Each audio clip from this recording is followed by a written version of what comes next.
Hi friends, today మన video వచ్చేసి Manali day 1 long video అనమాట. అక్కడ మేము ఏమేమి చేసాము, అసలు మణికరణలో హాట్ వాటర్ ఎలా వస్తాయి ఏంటి అనే డీటెయిల్స్ అన్నీ ఈ వీడియోలో అయితే చెప్తాను. ఇది వచ్చేసి ఒక రెస్టారెంట్ అనమాట. మేము ఢిల్లీలో స్టార్ట్ అయిన తర్వాత నైట్ 11 o'clockకి ఒక రెస్టారెంట్ దగ్గర స్టాప్ చేశారని చెప్పాను కదా, అదే ఈ రెస్టారెంట్ అనమాట. ఈ రెస్టారెంట్లో డిన్నర్ గురించి ఖచ్చితంగా మీకైతే చెప్పాలండి. ఎందుకంటే ఈవినింగ్ 6:30కి మేము బస్ ఎక్కితే 11 వరకు ఎక్కడ స్టాప్ అయితే చేయలేదు. ఇంకా 11 o'clockకి మేము ఫుల్ ఆకలిగా ఉన్నాము. కాస్ట్లీ హోటల్ అయినా కూడా మహా అంటే 200 to 300 ఉండొచ్చు అనుకొని మేమైతే డిన్నర్ అయితే చేసాము. కానీ మేము తిన్నది only 3 butter non, 1 mushroom curry, ఇంకా ఒక వాటర్ బాటిల్ అయితే తీసుకున్నాం మేము. దీనికే మాకు బిల్ అయితే 545 రూపీస్ అయితే వేశారు. ఇక్కడ టీ కాస్ట్ కూడా 50 రూపీస్ అండి ఒకటి.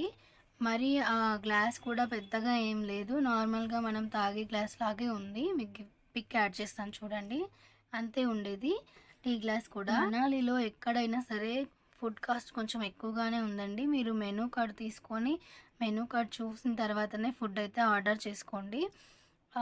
కొంచెం తక్కువ కాస్ట్లో ఫుడ్ కూడా ఉంటాయి, కానీ మనకైతే కొంచెం వెతుక్కోవాలన్నమాట. ఫుడ్ కాస్ట్ గురించి మీకు చెప్పాలని ఇక్కడైతే యాడ్ చేశాను. ఇంకా వీడియోలోకి అయితే వెళ్ళిపోదామండి. మార్నింగ్ రూమ్కి వెళ్ళి మేము ఫ్రెష్ అప్ అయిన తర్వాత మణికరణ్కి అయితే స్టార్ట్ అయినామండి. ఇది వచ్చేసి మణికరణ్ వెళ్ళే రూట్లో అనమాట. ఇది వచ్చేసి హాట్ ఎయిర్ బెలూన్ అనమాట. ఫైర్ అయితే పెట్టింటారు కింద.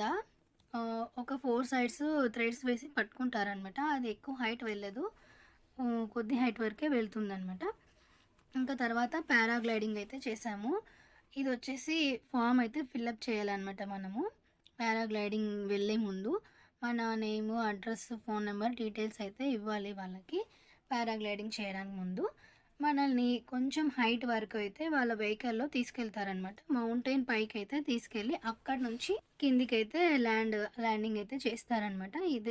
ఇక్కడికైతే తీసుకొచ్చారు. ఇది పారాషూట్ అనమాట.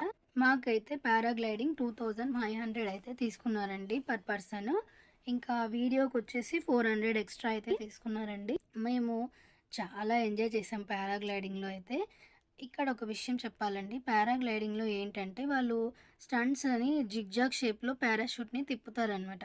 అలా చేశారంటే మనకు పారాషూట్ చాలా తొందరగా కిందికి వచ్చేస్తుంది. మీరు ముందే చెప్పాలి స్టంట్స్ లాంటివి ఏం చేయొద్దండి అని. ఎందుకంటే మనం ఎక్కువసేపు ఎయిర్లో ఉండాలంటే స్టంట్స్ చేయకూడదు అనమాట. స్టంట్స్ చేసినారంటే తొందరగా కిందికి వచ్చేస్తుంది పారాషూట్. మాకైతే అక్కడికి వెళ్ళిన తర్వాత ఈ విషయం అయితే అర్థమైంది. మీరు కనుక ఎయిర్లో ఎక్కువసేపు ఉండాలని అనుకుంటే వాళ్ళకి ముందుగానే చెప్పండి, మాకు స్టంట్స్ అలాంటివి ఏం చేయొద్దండి అని. అప్పుడు మీరు పారాషూట్ని ఇంకా బాగా ఎంజాయ్ చేయొచ్చు. ఇంకా నెక్స్ట్ వచ్చేసి పారాగ్లైడింగ్ తర్వాతనే మనకి రివర్ రాఫ్టింగ్ కూడా ఉంటుంది. మేమైతే రివర్ రాఫ్టింగ్ అయితే చేయలేదండి, ఎందుకంటే వాటర్ అయితే చాలా తక్కువ ఉన్నాయి. చూడండి మీరు ఎంత తక్కువ ఉన్నాయో వాటరు. అందుకోసం మేము రివర్ రాఫ్టింగ్ అయితే చేయలేదు. రివర్ రాఫ్టింగ్ కూడా మేబీ 1000 అలా ఉంటుంది. పర్సన్స్ ఒకవేళ 4 persons 6 persons షేరింగ్ అయితే కొంచెం కాస్ట్ అయితే తగ్గుతుంది. 2 personsకి అయితే ఎక్కువ అనమాట. ఇంకా నెక్స్ట్ అక్కడ నుంచి మేము మణికరణ్కి అయితే రీచ్ అయిపోయినాము. ఇదే అండి మణికరణ్ గురుద్వారా అనమాట. ఇక్కడైతే న్యాచురల్గానే హాట్ వాటర్ అయితే వస్తాయన్నమాట. ఎలా వస్తాయి ఏంటి అనేది మనం ఇప్పుడైతే తెలుసుకుందాం. ఇదే గురుద్వారా టెంపుల్. ఇంకా లోపల శివాలయం కూడా ఉందండి. ఇక్కడ హాట్ వాటర్ వచ్చేసి 60 to 80 degrees వరకు ఉంటాయంట అండి. అంత హాట్గా అయితే వాటర్ ఉంటాయంట. ఇక్కడ ఉన్న నది వచ్చేసి పార్వతీ నది అనమాట. ఇక్కడ ఉన్న నీళ్ళన్నీ కూడా మనకు హాట్గానే ఉంటాయి. ఇంకా ఈ హాట్ వాటర్ ఎలా వచ్చాయి ఏంటి అంటే, హిందూ పురాణాల ప్రకారము శివుడు మరియు పార్వతీదేవి భూలోక సంచారం చేసినప్పుడు అప్పుడు పార్వతీదేవి ఈ హిమాచల్ ప్రదేశ్లోని హిమాలయాలు చాలా అందంగా కనిపించాయి, ఇక్కడే కొద్ది కాలం గడుపుదామని అనుకున్నారు. చాలా సంవత్సరాలు ఇక్కడైతే వాళ్ళు నివసించారు. అప్పుడు పార్వతీదేవి ఈ నదీ ప్రవాహంలో తన చెవిపోగుని పోగొట్టుకుంది. అప్పుడు చింతించిన పార్వతీదేవి నా చెవిపోగు ఎలాగైనా కావాలని శివుణ్ణి అడిగింది. అప్పుడు శివుడు తన సైనికులకి చెవిపోగుని ఈ నీటి ప్రవాహంలో వెతికి తీసుకురమ్మని పంపిస్తాడు. కానీ వాళ్ళు ఎంత ప్రయత్నించినా కూడా ఆ చెవి పోగుని తీసుకురాలేకపోతారు. శివుడికి చాలా కోపం అయితే వస్తుంది. తన మూడవ కన్నుని తెరిచి శివుడు రుద్రతాండవం అయితే చేస్తాడు. అప్పుడు శేషనాగు చాలా భయంతో నీటిలో నుంచి బుసలు కొడుతూ పార్వతీదేవి యొక్క చెవి పోగుని నీటి ద్వారా బుసలు కొడుతూ బయటికైతే విసురుతాడు. అప్పుడు పార్వతీదేవి యొక్క చెవి పోగే కాకుండా ఇంకా చాలా రత్నాలైతే ఈ నీటి ద్వారా బయటికైతే వస్తాయన్నమాట. అప్పటి నుంచి ఈ ప్రాంతానికి మణికరణ్ అనే పేరైతే వచ్చిందనైతే అంటారు.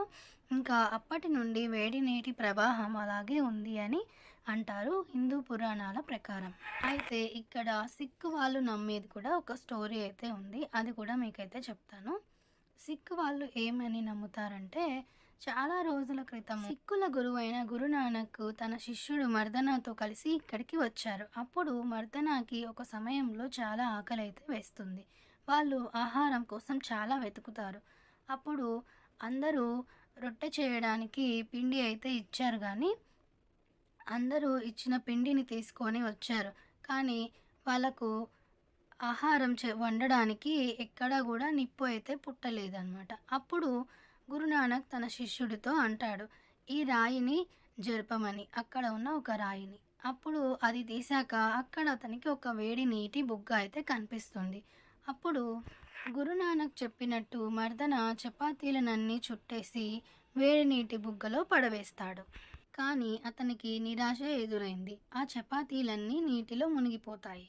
అప్పుడు సిక్కుల గురువు గారైన గురునానక్ గారు మర్దనకు ఏం చెప్తారంటే, నువ్వు దేవుడిని ప్రార్థించు, నా చపాతీలన్నీ పైకి తేలుతూ ఉంటే నేను తన పేరు మీద ఒక చపాతీ దానం చేస్తానని కోరుకోమని ప్రార్థించమని చెప్తాడు.